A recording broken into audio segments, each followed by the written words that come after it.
Hello everyone, welcome to DNA. तो south Africa versus New Zealand second semifinal की पहली innings खत्म हो चुकी है और सबसे बड़ा स्कोर आईसीसी नॉकआउट की बात करें तो वो न्यूजीलैंड ने बना दिया है। 362 रन, 363 रन का यहाँ पे टारगेट है साउथ अफ्रीका के सामने। मेरा नाम है अर्पित दुबे और मेरे साथ है लव और फर्स्ट इनिंग्स की हाइलाइट्स के बारे में बात करेंगे। तो लव, सबसे बड़ा स्कोर हमें देखने को मिल गया है। साउथ अफ्रीका क्या चेज कर पाएगी, और जिसमें केन विलियमसन और सचिन रविंद्र की बेहतरीन सेंचुरी दिखी हमें आज। जी, आज भी ऐसा ही रहा जैसे किंग कोहली के साथ होता है ना कि जब ज़रूरत पड़ती है तो वहाँ किंग कोहली खड़े हो जाते हैं। किंग विलियमसन ने भी ऐसा ही कर दिया। हम्म। इंडिया के खिलाफ ज़रूरत पड़ी थी, वहाँ पे भी अच्छा परफॉर्मेंस आया था, अच्छी पारी आई थी और आज भी नॉकआउट मुकाबले में सेमीफाइनल 2 में आज ये चले और अच्छा एक शतक देखने को मिला इनकी तरफ से। सचिन रविंद्र इनके बीच में जो पार्टनरशिप हुई उसकी हम्म। बदौलत अच्छे डिसेंट टोटल तो नहीं कहूँगा मैं, डिसेंट से ज़्यादा ही कहूँगा मैं, बहुत ही बेहतरीन टोटल तक पहुँच चुकी है साउथ अफ्रीका। हाँ, इस मैदान पे कह सकते हैं अगर रायन रिकल्टन और क्लासेन चलते तो हम्म। बहुत ज़्यादा इंटरेस्टिंग मैच होने वाला है, वरना मेरे हिसाब से अभी फिलहाल 70-30 चल रहा है in the favour of New Zealand. जी बिल्कुल, और उस तरीके की बल्लेबाजी देखने को मिली। विल यंग जरूर जल्दी आउट हुए थे, 48 रन पे पहला विकेट गिरा, लेकिन आईसीसी नॉकआउट के लिए सेकंड विकेट हाईएस्ट पार्टनरशिप बनाई सचिन रविंद्र और केन विलियमसन, दोनों ने सेंचुरी लगाई। सचिन रविंद्र की बात करें तो 106 रन का उनका, अगर बात करें तो 106 का स्ट्राइक रेट उनका था, 108 रन बनाए। जी। वहीं केन विलियमसन देखे तो उनके भी हमें 100 रन देखने को मिले और स्ट्राइक रेट लव उनका भी अच्छा रहा। तो बीच के ओवर्स में साउथ अफ्रीका को बहुत ज्यादा हमें देखने को मिला है कि विकेट्स नहीं मिले, जी। स्पिनर्स बिल्कुल नहीं चले। केशव महाराज की अच्छे से कुटाई हुई, जिसकी वजह से दोनों की हमने पार्टनरशिप देखी। बाद में जो 49 रन हमें देखने को मिले ग्लेन फिलिप्स के, तोड़ फोड़ 49 रन से 27 गेंदों में 180 का उनका स्ट्राइक रेट रहा। जी। वहीं डेरिन मिचेल की बात करें, उन्होंने भी 49 49 रन बनाए। जी। और आखिरी में जो फायर पावर चाहिए होती है ना, वो ग्लेन फिलिप्स से बेहतर फिलहाल कोई नहीं दे रहा है। हम्म। और न्यूजीलैंड में जिस तरीके से एंड में आके, जैसे यहाँ हार्दिक पांड्या इंडिया में करते हैं अक्सर, एंड में आके बाउंड्रीज निकालना, थोड़े रन चिप इन करना एक्स्ट्रा, वो ग्लेन फिलिप्स बहुत समय से करते हुए आ रहे हैं न्यूजीलैंड के लिए। हम्म। और आज भी उसी तरीके से अपना प्रदर्शन दर्शाते हुए अच्छी तरीके से फील्डिंग में जितने रन बचाते हैं उतने बना भी देते हैं। 50 रन बना दिए, 50 रन बचा देते हैं। एक तरीके से हर मैच पे सेंचुरी मार दे रहे हैं ग्लेन फिलिप्स, इस जी। हिसाब से देखें तो। और मेरे हिसाब से आज भी लगातार जिस तरीके से इन्होंने रबाडा को आड़े हाथों लिया, एक के बाद एक चौके, यैनसन को एक के बाद एक चौके निकाले। एनगीडी आज मुझे सबसे बेहतरीन बॉलर लगे साउथ अफ्रीका की तरफ से, जिन्होंने मेरे हिसाब से प्रेशर सिचुएशन में ओवर डालने आए, वहां पे भी जब दोनों बल्लेबाज सेट थे, वहां पे भी रन लीक नहीं किए, अच्छी रन लेंथ पे बॉलिंग करा रहे थे।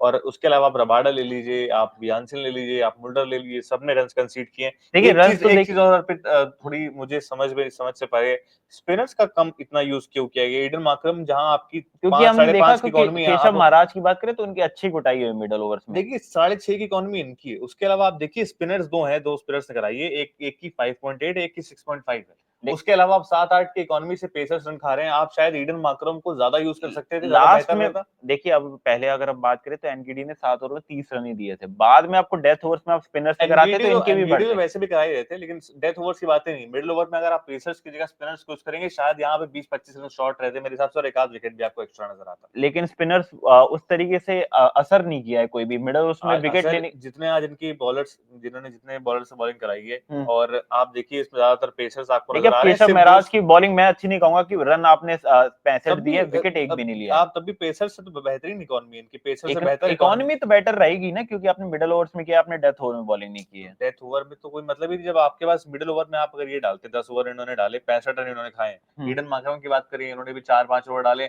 6 ओवर बचे थे इनको, अगर आप 4-5 ओवर और करा सकते थे ईडन मार्करम को ज्यादा। तो फिर आपको रन यहाँ 400 भी दिखते, क्योंकि अब 400 मुझे नहीं क्योंकि लगता अगर कि आप 400 बात रन करें तक तो पहुंच केन पाती। विलियमसन और सचिन रविंद्र 100 रन बनाने के बाद आउट हैं, वो रबाडा ने आउट पेसर्स किए। का मेरे ख्याल से इतना यूज मैं से एग्री नहीं करूंगा कि पेसर्स का यूज ही सबसे ज्यादा सही रहा। मेरे सबसे पेसर्स की वजह से ही इतने रन पहुंच गया, वरना स्पिनर का इकोनॉमी बेहतर थी, और इकोनॉमी बेहतर है, प्रेशर बनता तो विकेट्स भी आते ही आते हैं प्रेशर अल्टीमेटली। किसी ने नहीं बनाया। सचिन रविंद्र की बात करें तो दो दो छक्के उन्होंने केशव महाराज को लगाए, मार्करम को भी तो केन रन्स तो विलियमसन सभी आराम। खा रहे थे, रन्स तो पेसर्स भी रन्स खा रहे हैं, ऐसा नहीं कि स्पिनर्स खाते तो रन नहीं आते। नहीं, मिडल ओवर्स में पेसर्स रन नहीं खाए उन्होंने नहीं, ही, विकेट से जो एक डेथ कमबैक भी आपको डेथ में देखने को। रबाडा खाए हैं, डेथ यानसन की ने बात खाया है, नहीं कर रहा और मैं उसके बाद आपसे। जो मिडिल ओवर्स में कराए थे रन्स तब भी 35 आ ही ओवर रहे के, थे। अरे आप विकेट्स का फॉलो विकेट्स भी तो देखिए ना। 35 ओवर में अगर आप बात करेंगे तो विकेट उससे पहले नहीं गिरा है ना। हाँ, तो 35 ओवर के बाद विकेट लिया है, लिया एक ही किसने? बढ़िया पार्टनरशिप तो हुई, 48 हाँ। रन से बीच के हाँ। 212 कब रन थे। कब तक हुई है वो तो पार्टनरशिप? सचिन रविंद्र और केन विलियमसन के बीच में पार्टनरशिप हुई है। फॉलो इसमें विकेट्स कब गिरे हैं? आप ऐसा कैसे कह सकते हैं कि स्पिनर आएगा तो विकेट ही नहीं आएगा? विकेट नहीं आया, जब भी तो 34वें अरे तो ओवर में विकेट भाई, आया अगर ना। बॉलिंग ही आपको खाली एक स्पिनर आप 10 ओवर डालता है, एक स्पिनर आपका 4 ओवर डाला, कहाँ से विकेट आ स्पिनर जाएगा? नहीं, आप एडन मार्करम को पार्ट टाइम बॉलर कहिए, पार्ट टाइम क्यू बॉलर अभी बॉलर नहीं है वो इनिंग्स की आपके। शुरुआत में उनको मेन स्पिनर कंसीडर किया जाता है कि आप इनको हम्म। ला सकते हैं, अभी पार्ट टाइम बॉलर हो गए। जी। आपके पास ऑप्शन भी उतने नहीं है ना।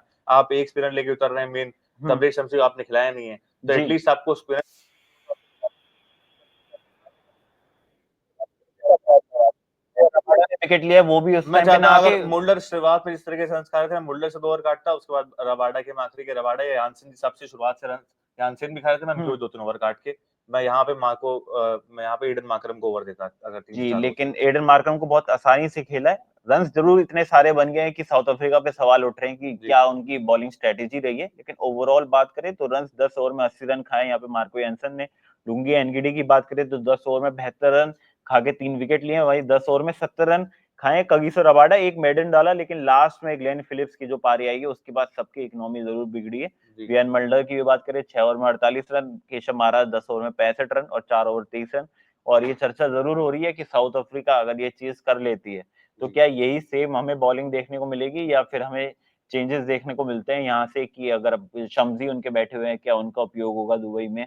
तो वो देखना होगा, लेकिन उससे पहले, दुबई जाने से पहले टिकट जभी आपकी कटेगी दुबई के लिए अगर आप 363 रन बना लें, वो बड़ा स्कोर है। जी। तो उस तरफ से देखें लव तो अच्छी पार्टनरशिप हमें देखने को मिली, जो एक तरीके से आपके लिए नींव रख दी इतने बड़े स्कोर के जी, लिए। तो एक क्या एक अच्छी साउथ पार्टनरशिप ने अफ्रीका पूरा भी ऐसा कर सकती है? एक अच्छी पार्टनरशिप ने गेम बदल दिया और एक अच्छी पार्टनरशिप ही 2 अच्छे बल्लेबाजों के बीच में जैसे केन विलियमसन, सचिन रविंद्र हैं, जो हुँ। इतनी बड़ी पार्टनरशिप डेवलप कर पाए। इन्हीं ऐसे ही 2 बल्लेबाजों की ज़रूरत साउथ अफ्रीका को भी और है उनके यहाँ पे पास चेस देखिए करना तो। प्लेयर फॉर्म में चल रहे हैं। अगर हम बात करें रियान निकल्टन की, वेंडर दूसरे ने अच्छी पारियाँ खेली उन्होंने जी। बीच में, और फिर हेनरिक क्लासन है, एडन मार्करम है, डेविड मिलर है, तो अच्छी फायर पावर है। हुँ, ज़रूर एक बैटर आपके पास कम है, जिस तरीके से मिचेल सैंटनर उनके पास 8वें नंबर पर थे, यहाँ पर 7वें नंबर पे मार्को एंसन आएँगे। हुँ। लेकिन बल्लेबाज़ी अच्छी है, अगर एक पार्टनरशिप देखने को मिलती है तो गेम लड़ सकता है, गेम ज़रूर न्यूज़ीलैंड के फ़ेवर में। आपको जी। क्या लगता है, आप बताइएगा, और इंडिया के साथ कौन खेलेगा फाइनल, साउथ अफ्रीका या न्यूजीलैंड, इस पर हमारी रहेगी चर्चा। और आप लाइव सेशन हमारे साथ जुड़ सकते हैं जिस पर हम पूरी चर्चा करेंगे कि किस तरीके से अब सेकंड इनिंग्स चलती है। तो फर्स्ट इनिंग के हाइलाइट आपको पसंद आई तो लाइक शेयर कमेंट करना ना भूलें।